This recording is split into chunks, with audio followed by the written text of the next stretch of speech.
بسم اللہ الرحمن الرحیم۔ فضائل صدقات میں سے قرآن پاک کی آیات کا ترجمہ آپ کے سامنے رکھ رہا ہوں۔ اللہ پاک مجھے اور آپ کو اس پر عمل کرنے کی توفیق عطا فرمائے، آمین۔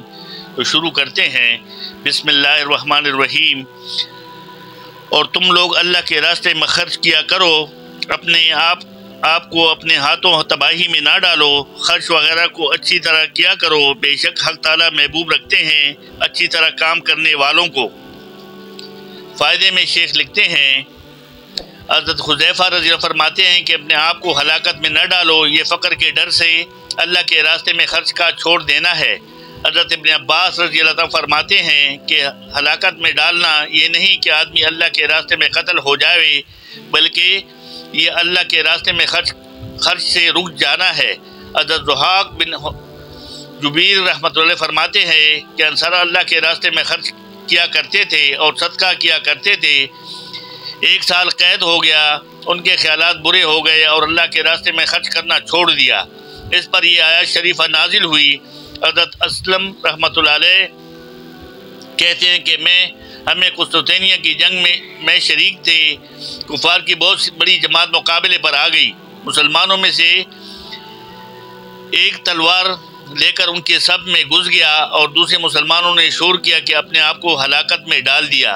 حضرت ابو ایوب انصاری رضی اللہ تعالیٰ عنہ بھی اسی جنگ میں شریک تھے، وہ کھڑے ہوئے اور ارشاد فرمایا کہ یہ اپنے آپ کو ہلاکت میں ڈالنا نہیں ہے، تم اس آیات شریفہ کا یہ مطلب بتلاتے ہو۔ یہ آیات تو ہمارے بارے میں نازل ہوئی۔ یہ بات ہوئی تھی کہ جب اسلام کو فروغ ہونے لگا اور دین کی حامی بہت سے پیدا ہو گئے تو ہماری یعنی انصار کے چپکے یہ رائے ہوئی کہ اب اللہ جل شانہ نے اسلام کو غلبہ عطا فرما ہی دیا اور لوگوں میں دین کی مددگار بہت سے پیدا ہو گئے۔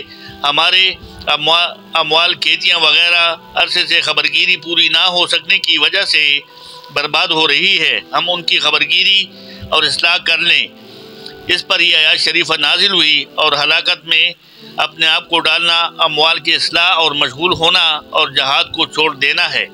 کتنی زبردست بات آ گئی، جو اللہ پاک قرآن پاک میں صحابہ کی تربیت فرماتے تھے کہ اگر ان کی کوئی ایسی بات آ جاتی تھی، شیطان ان کے دل میں ڈال دیتا تھا تو اللہ پاک ان کی فوراً تربیت فرما دیتے تھے، نبی پاک صلی اللہ علیہ وسلم پر وحی آ جاتی اور قرآن پاک کی آیات آ جاتی اور ان کی اصلاح ہو جاتی تھی، اسی وقت وہ اصلاح کر لیتے تھے اور پھر اس کام سے منع ہو جاتے تھے جس سے اللہ پاک منع فرماتے تھے، اور جس کو کرنے کو اللہ پاک حکم فرماتے تھے پھر وہ بڑھ چڑھ کر اس میں حصہ لیتے تھے۔